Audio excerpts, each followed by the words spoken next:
व्यापार से साम्राज्य तक। बच्चों इस क्लास में हम ये समझने की कोशिश करते हैं कि जो ब्रिटिश ईस्ट इंडिया कंपनी, जो इंग्लैंड की कंपनी थी ब्रिटिश ईस्ट इंडिया कंपनी, वो जिस समय भारत में आई तो वो एक व्यापार करने के लिए एक व्यापारी के रूप में यहाँ पे आई थी, और फिर बाद में जो है धीरे धीरे वो व्यापार के साथ साथ जो है यहाँ पे अपना साम्राज्य स्थापित कर लेती है, पूरे भारत देश को जो है अपने नियंत्रण में कर लेते हैं। यहाँ पे ऐसे भारत को जो है वो अपना गुलाम बना लेती है, अपने आधिपत्य में कर लेती है। तो वो सारी चीजें जो है स्टेप बाय स्टेप कब कब क्या कुछ हुआ था, ये सारी चीजें जो है यहाँ पे हम समझने की कोशिश करते हैं। तो फर्स्ट ऑफ ऑल कहता है ईस्ट इंडिया कंपनी का आगमन। बच्चों यहाँ पे ईस्ट इंडिया कंपनी भारत में जो आई थी वो 1600 ईस्वी में आई थी। बच्चों कब आई थी? 1600 ईस्वी में। पर जिस समय भारत में ईस्ट इंडिया कंपनी आई उससे पहले यहाँ पर 3 कंपनियां और पहले से आई हुई थी। कौन कौन सी? पुर्तगाली, फ्रांसीसी और डच। उसके बाद में ईस्ट इंडिया कंपनी आई थी। तो सबसे पहले यहाँ पे पुर्तगाली आए थे।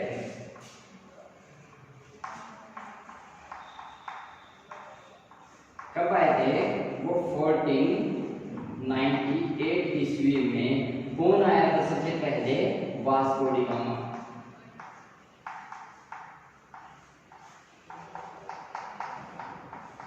जो आप लोगों ने हिस्ट्री में पहले भी पढ़ा होगा कि वास्को डी गामा जो पुर्तगाली यात्री था वो भारत में पहली बार भारत आया था, मतलब भारत की खोज उसी ने की थी। तब 1498 में। फिर उसके बाद वहाँ यहाँ आके उसने देखा कि यहाँ पर जो है कि कपड़ा,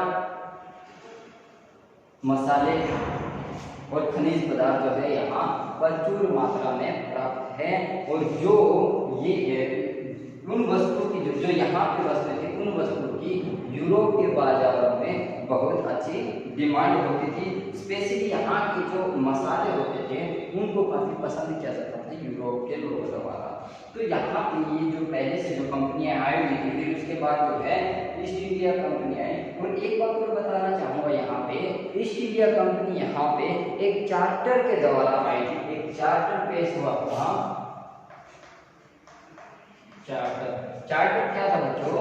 एक कानून पेश करवाया गया था ईस्ट इंडिया कंपनी द्वारा, वहां की उस समय की महारानी विक्टोरिया एलिजाबेथ द्वारा। तो उस कानून में क्या था कि इंग्लैंड की अन्य कोई भी company British east India company के अलावा अन्य दूसरी कंपनी कोई भी भारत में व्यापार नहीं कर सकती। तो ये कानून जो है उन्होंने, ये चार्टर जो है उन्होंने वहाँ की विक्टोरिया, वहाँ की महारानी एलिजाबेथ से पारित करवा दिया था।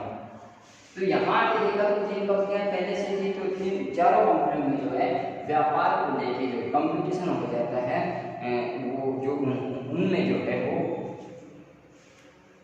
कंपटीशन के साथ साथ जो है एक दूसरे में द्वेष की भावना भी उत्पन्न हो जाती है, जिसके आधार पर उन्होंने उन सभी कंपनियों में जो है वाद विवाद बढ़ता रहता है। और वो वाद विवाद इस हद तक हो जाता है कि वे एक दूसरे की जो सामान को लाने ले जाने की जो पानी की जहाजें होती थी वो लूटने का भी काम करने लगे थे। तो यहाँ पे हम ये सिर्फ और सिर्फ ईस्ट इंडिया कंपनी को समझते हैं। तो जैसे कि हमने देखा कि ईस्ट इंडिया कंपनी भारत में 1600 ईस्वी में आई थी, और आने के बाद जो है उसने सबसे पहले बंगाल की तरफ रुख किया, क्योंकि दक्षिणी भारत का जो है क्षेत्र था, चाहे वो गोवा का हो, या फिर कर्नाटक, केरल कर्नाटक का हो, तो उस समय वहाँ पर जो है पुर्तगाली और फ्रांसीसियों का अधिपत्य था। तो वहाँ पे वो स्टार्टिंग में अपने पाँव नहीं जमा सकी, तो वो बंगाल की तरफ गए, और बंगाल में जो उन्होंने अपनी पहली कंपनी लगाई 1651 में। 1651 में उन्होंने अपनी पहली कंपनी बंगाल में लगाई, और उस समय का जो बंगाल था, जो आज बांग्लादेश और पश्चिम बंगाल है, वो सारा जो है क्षेत्र बंगाल में ही आता था। तो वहाँ पर उन्होंने पहली कंपनी 1651 में जो है हुगली नदी के किनारे लगाई। तो उन्होंने क्या किया कि यहाँ पे अपनी एक पहली कंपनी लगाई ईस्ट इंडिया कंपनी द्वारा, ठीक है। तो फिर वहां पर जो है वहां के जो आसपास के जो लोग थे वो उस कंपनी में काम करने के लिए आ जाते हैं, और वो जो लोग वहां पे उस कंपनी में काम करते थे उनके लिए वहीं पे उन ईस्ट इंडिया कंपनी ने जो है रहने के लिए स्थान वहीं पे बना दिया। और वो जो उनके लिए जो स्थान बनाया था उसकी चारदीवारी कर दी और किलेबंदी कर दी। चारदीवारी करने के बाद जो है उसकी किलेबंदी कर दी और वहां पर जो है अपनी ही सेना तैनात कर दी, मतलब उसको जो है एक किले के रूप में डाल दिया, ताकि उस समय जो है सभी कंपनी जितने भी जो विदेशी कंपनियां थी उनमें एक दूसरे में व्यापार को लेकर कंपटीशन था, और अपनी इस पहली कंपनी को उन कंपनियों से सुरक्षा दिलाने के लिए इन्होंने जो है अपनी कंपनी की किलेबंदी कर दी थी। तो फिर यहाँ पे क्या देखा, वो उस समय जिस समय उन्होंने यहाँ पे 1651 में जो है पहली कंपनी यहाँ पे स्थापित की थी, तो उसके समकालीन उसके साथ साथ जो है यहाँ पे बंगाल में जो है बंगाल के जो नवाब होते थे मुर्शिद कुली खां, अलीवर्दी खां और सिराजुद्दौला। कौन कौन? मुर्शिद कुली खां,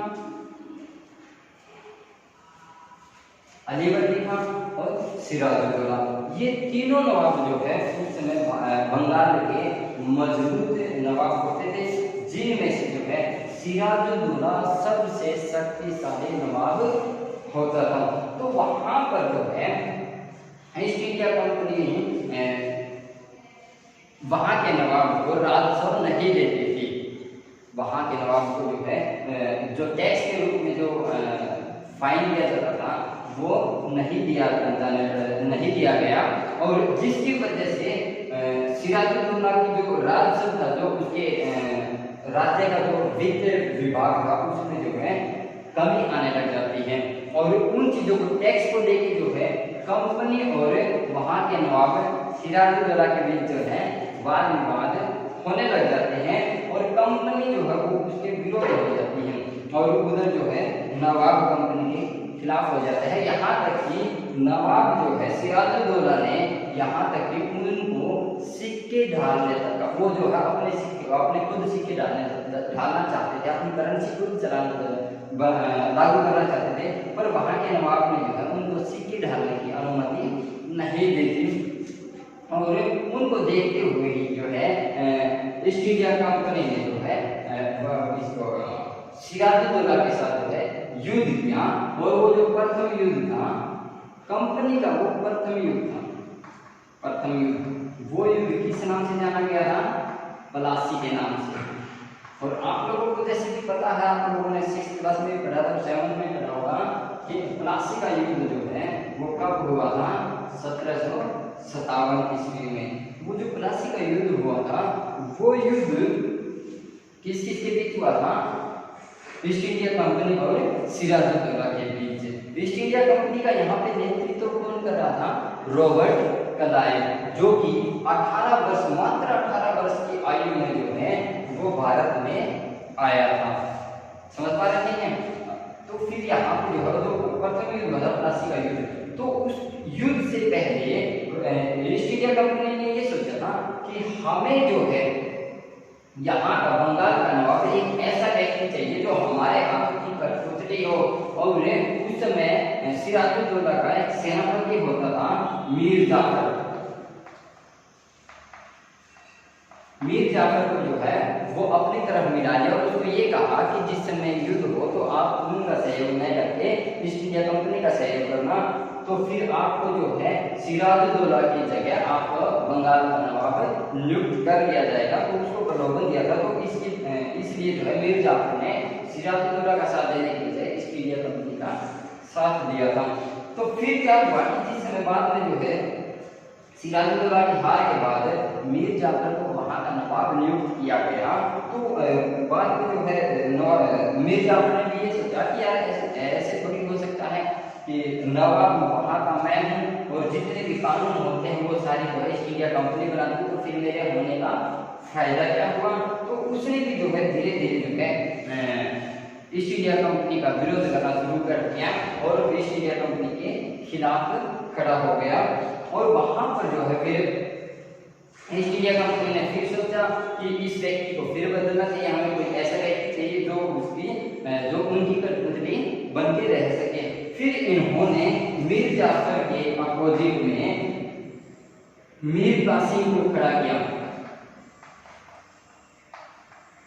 मीर कासिम को भी वही प्रबोधन दिया गया कि आप जो है मीर जाफर का सहयोग में देकर ईस्ट इंडिया कंपनी का सहयोग दो और आपको जो है नवाब बंगाल का नवाब नियुक्त कर दिया जाएगा। ऐसा ही हुआ और मीर कासिम को जो है वहां का नवाब नियुक्त कर दिया गया।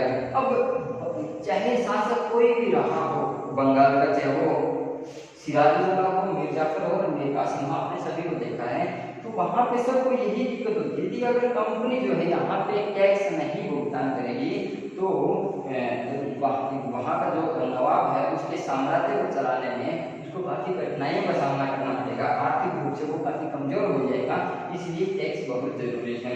और वहाँ पर जो है कंपनी टैक्स देने के लिए बिल्कुल भी तैयार नहीं थी। फिर जो है मीर कासिम भी उनके खिलाफ हो जाता है और फिर बाद में फिर दोबारा से कंपनी सोचने को मजबूर हो जाती है कि ये जो है हमारी कठपुतली था और ये हमारे खिलाफ है, तो इसको भी बदल देना चाहिए। तो मीर कासिम और ईस्ट इंडिया कंपनी के बीच एक अहम युद्ध होता है जिसको हम बक्सर का युद्ध कहते हैं। वो कब हुआ था? वो 1764 ईस्वी में हुआ था। किस बक्सर, आप लोग देखिए यहाँ पे बक्सर का युद्ध जो किस के बीच हुआ था? वो मीर कासिम और ईस्ट इंडिया कंपनी के बीच हुआ था। और वहां पे उस समय की ईस्ट इंडिया कंपनी का नेतृत्व कौन कर रहा था? रॉबर्ट क्लाइव कर रहा था। तो फिर मीर कासिम को बक्सर के युद्ध में हराने के बाद दोबारा फिर से मीर जाफर को वहां का नवाब नियुक्त कर दिया जाता है और 1765 ईस्वी में मीर जाफर की मृत्यु हो जाती है। गौर से सुनेंगे, 1765 ईस्वी में मीर जाफर की मृत्यु हो जाती है और मृत्यु के पश्चात जो है ईस्ट इंडिया कंपनी सोचती है कि अब जो है हम किसी और को वहां का नवाब नियुक्त नहीं करते, ईस्ट इंडिया कंपनी का ही कोई व्यक्ति जो है वहां का, मतलब ईस्ट इंडिया कंपनी ही वहां की नवाब नियुक्त हो गए, हम किसी और को वहां पे नियुक्त नवाब के रूप में जो है नियुक्त नहीं करते। और जैसे ही वो नवाब के रूप में वहां पे स्थापित हुए ईस्ट इंडिया कंपनी जो है, उनको वहां की दीवानी स्थापित प्राप्त हो गई थी। तो बच्चों यहाँ पे आप दीवानी को अच्छे से समझने की कोशिश करें कि दीवानी होता क्या है। यहाँ पे दीवानी का अर्थ ये है कि जिस अक्षेत्र पर, मान लो ये जो अक्षेत्र था, इस अक्षेत्र पर, ये बंगाल का क्षेत्र है, इस अक्षेत्र पर ईस्ट इंडिया कंपनी का शासन स्थापित हो जाता है। ये अक्षेत्र जो है वो ईस्ट इंडिया कंपनी के अधिकार में आ जाता है। तो इस क्षेत्र की जितना भी कर होगा, जितना भी टैक्स होगा, वो सारा का सारा टैक्स जो है वो ईस्ट इंडिया कंपनी को ही जाएगा। तो ये जो टैक्स जाने की जो प्रक्रिया है इसको हम दीवानी कहते हैं। समझ पा रहे हैं? तो फिर क्या हुआ कि ईस्ट इंडिया कंपनी जो है, कंपनी के बाद जो है व्यापार से युद्धों तक, अब व्यापार करते करते उन्होंने पहला युद्ध 1757 में प्लासी का युद्ध लड़ा था, फिर 1764 में बक्सर का युद्ध लड़ा था बच्चों, बक्सर का। फिर उसके बाद क्या हुआ कि वो 1 बाय 1 जो है युद्धों की तरफ अग्रसर होते चले गए। तो यहाँ पे थर्ड पॉइंट आपका आता है कि व्यापार से युद्धों तक। तो जैसे कि आपने देखा था कि बंगाल में जो है 1757 में और 1764 में 2 युद्ध हुए थे। फिर उसके बाद जो उन्होंने हैदराबाद को जीता और हैदराबाद को जीतने के बाद जो वो मैसूर की तरफ आए और उस समय मैसूर का जो शासक था वो हैदर अली का पुत्र टीपू सुल्तान था। और यहाँ पे जो है टीपू सुल्तान ने उनकी शर्तों को मानने से मना कर दिया, इनकार कर दिया। वहाँ पे क्या हुआ था कि उस समय मैसूर में जो है चंदन की लकड़ियों का व्यापार बड़े जोरों शोरों से चल रहा था। और उस समय फिर जो है ईस्ट इंडिया कंपनी की शर्तों को मैसूर के नवाब हरिवंश ने, टीपू सुल्तान ने उसकी शर्तों को मानने से मना कर दिया था। और फिर जो है ईस्ट इंडिया कंपनी ने हैदराबाद के नवाब को मिलाकर जो है उसके साथ मिलकर मैसूर पर चढ़ाई की और मैसूर में जो है वहाँ का जो शासक था टीपू सुल्तान, उसके साथ ईस्ट इंडिया कंपनी के 4 महत्वपूर्ण युद्ध होते हैं जो कि 1767 से 1799 तक होते हैं। तो जो पहला जो युद्ध था वो 1767 से 1769 तक होता है। दूसरा जो होता है वो 80 से 84 तक होता है। तीसरा जो है वो 90 से 92, और फिर चौथा जो है वो 1799 में होता है। ये इस प्रकार से जो है 4 युद्ध टीपू सुल्तान के ईस्ट इंडिया कंपनी के साथ हुए थे, और आखिर में जो है 1799 में टीपू सुल्तान को जो है वो हारना पड़ा था, और वहां पर भी जो है ईस्ट इंडिया कंपनी का शासन स्थापित हो गया था। फिर यहाँ पे एक बात हम समझते हैं कि यहाँ पे जो है टीपू सुल्तान को मैसूर का टाइगर कहा जाता है। वो क्यों कहा जाता है, इसके लिए एक छोटी सी कहानी है बच्चों कि एक समय था टीपू सुल्तान जो है अपने एक फ्रेंच दोस्त के साथ जो है वो जंगल में शिकार के लिए गया हुआ था, और वहाँ पर जो है उसका सामना एक शेर से हो जाता है, और उस समय जो है उसके हाथ में जो बंदूक थी वो मतलब उसके हाथ से छूटकर थोड़ा सा दूर गिर जाती है, और जैसे वो शेर उस पर अटैक करता है तो वो शेर से लड़ते हुए जो है अपनी बंदूक उठाता है और शेर का वध कर देता है, मतलब शेर को मार देता है। तो इस कहानी से, इस घटना से ही जो है उसने जो है शेर का शिकार, मतलब शेर से लड़ा था, शेर से फाइट की थी। इस घटना के आधार पर ही मैसूर का टाइगर कहा जाता है। समझ पा रहे हैं। फिर उसके बाद जो है जैसे ईस्ट इंडिया कंपनी ने मैसूर को जीता, फिर वो आगे कर्नाटक की तरफ बढ़ते हैं, और कर्नाटक में उस समय रानी चेन्नम्मा का शासन था, और रानी चेन्नम्मा भी वहां पर जो है उनकी नीतियों को मानने से इनकार कर देती है, और 1824 ईस्वी में रानी चेन्नम्मा को गिरफ्तार कर लिया जाता है, बंदी बना लिया जाता है। और फिर यहाँ पे रानी चेन्नम्मा का एक चौकीदार होता है रैना, क्या नाम है, रैना जो है वो लगातार निरंतर जो है उस समय 1824 में जब बंदी बनाया गया था उसके बाद तुरंत बाद ही लगातार वो संघर्ष करता रहा रानी चेन्नम्मा और कर्नाटक को ब्रिटिश ईस्ट इंडिया कंपनी से मुक्त कराने के लिए। और फिर आखिर में जो 1830 ईस्वी में जो है इसका रैना की हत्या कर दी गई, और कर्नाटक भी ईस्ट इंडिया कंपनी के अधिकार में चला गया। फिर यहाँ से चलते हुए जो है फिर उसके बाद जो है ईस्ट इंडिया कंपनी मराठों की तरफ बढ़ी, और यहाँ पे मराठों के साथ 3 विशेष युद्ध हुए।